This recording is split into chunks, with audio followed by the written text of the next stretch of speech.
Ela toldos Noach. Noach ish tzadik tamim hayav doroso. So Parshas Noach begins with the statement of Noach being a tzaddik tamim. In fact, we know among the many of the biblical giants and much later on throughout the Jewish history, there have been many Gedolei Yisrael.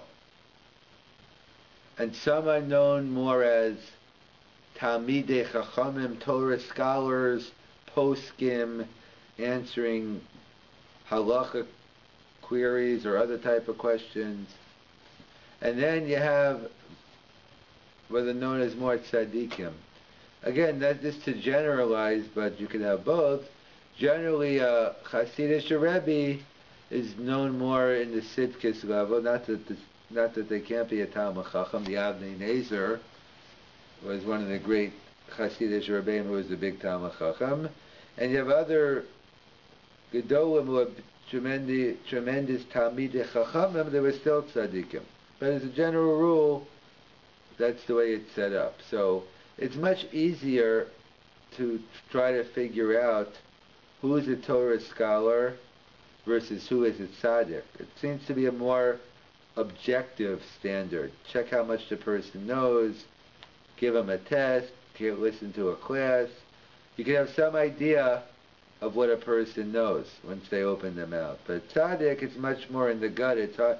You say this person's a real tzaddik, where it's a Hasidic Rebbe or whoever it might be. So it's much harder because it's a davish of belief. In fact, that's why Chazal, for this reason, never instituted a bracha on a mitzvah which is the yisod of belief, on a mitzvah which is the foundations in the heart. Because since it's impossible to have any objective demarcation, so Chazal never instituted a mitzvah, bracha, either on, as according to the Beis Yosef, on the mitzvah of bitul chametz, nullifying it in your heart. Some say perhaps the mitzvah of tshuva. But we see something in your heart, to define it tzaddik is very hard. So one thing we do know is the Torah declares Noach ish tzaddik.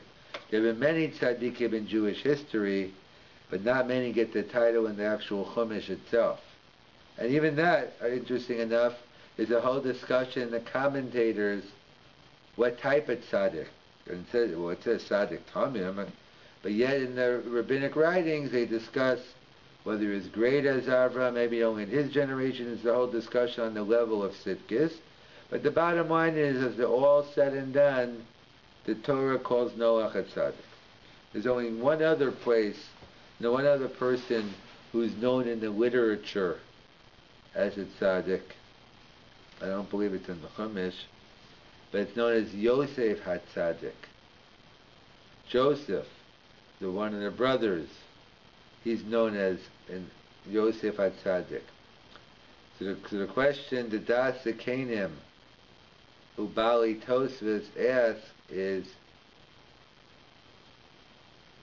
what's the common denominator between Yosef and Noach? They didn't live during the same time. They lived in different generations. So what in the world are we comparing Yosef and Noach? So the Das Kenim Ubali Tosfos answers because they both did something very similar, something very major. Most people during their lifetime don't have an opportunity to do this, and it's probably for the better. A chance to save the world, to recreate the world, to rebuild it.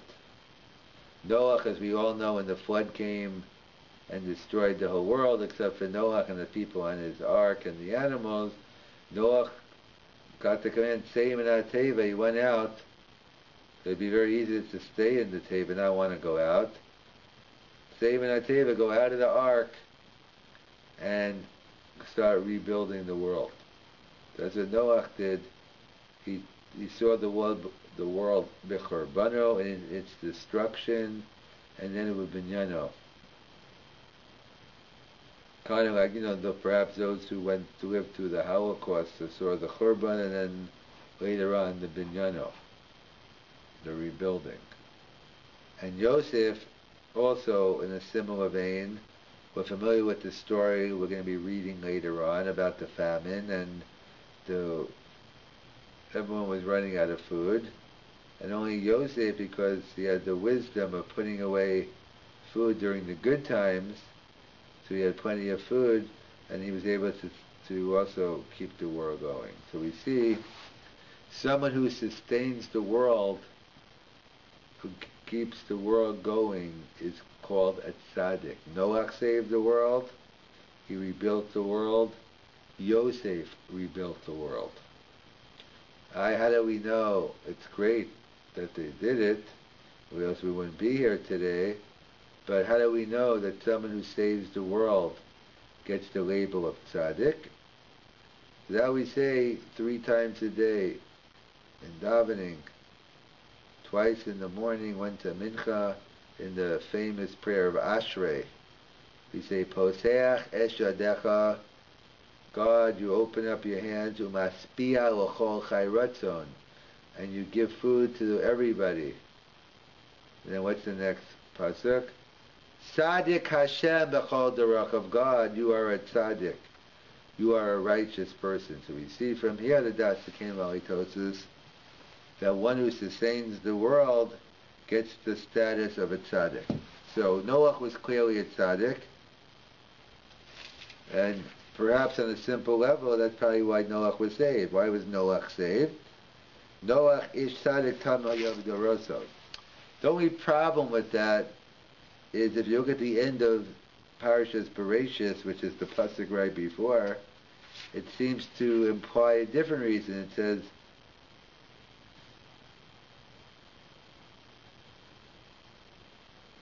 that God has reconsidered the world and he wants to destroy it. However, when Noach matza chen be'einei Hashem, but Noach found grace in the eyes of the Lord. So, from here it implies it's not because of its tzidkis he was saved, it's because God found grace, found favor. And interesting, Noach, spelled Nun Ches, you reverse the words of his name, Yigechein. But it says, V'noach matzachein b'nei Hashem, implying that it wasn't the tzidkis enough that saved him, but it was the fact that he was a tzaddik. So which one was it? So different commentators give different approaches. The Or HaChaim HaKodesh points out that the Mabul wasn't a punishment. It all depends on what was the nature of the Mabul. If the Mabul was a punishment, so then you're right. Then if you're a tzaddik, so then you should be saved from punishment. But if the Mabul wasn't a punishment, but it was just God said, you know what? Let's say a factory. You have a factory in China, in the States, wherever, and it's not working out, you're losing money, it's not working out at the point, you close up the factory. So this doesn't make a difference, the good workers, the bad workers, the manager. If you close up shop, there's no more jobs. It doesn't make a difference. So if it's because of sin, so we see Noach ish tzaddik. But the Orach Hayim writes, the Mabul wasn't a punishment, it was closing up shop. And therefore, it would make a difference. The fact he was a tzaddik didn't help. So why did he? So that wasn't enough. Why was he saved? He was saved because Noach matzachein b'einei Hashem. Or as others point out, he was a tzaddik, but the Gemara tells us in Shabbos, when God brings indiscriminate penalty, punishment upon the world, he doesn't ein mavchem in tzaddik or rasha, so it wouldn't have made a difference. The Brisker Rav says he was more saved out tzaddik tamim, that the fact that he was a tzaddik, it was his sidkis. That's why he was saved. So why did the pasuk say v'noach matzachein? That's why his wife and children were saved.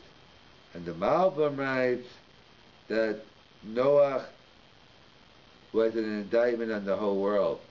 That really, if no one's good, if everyone flunks the test, then maybe it was too hard. But if someone does well and they study, they show that the rest of the people didn't study hard enough. They weren't prepared.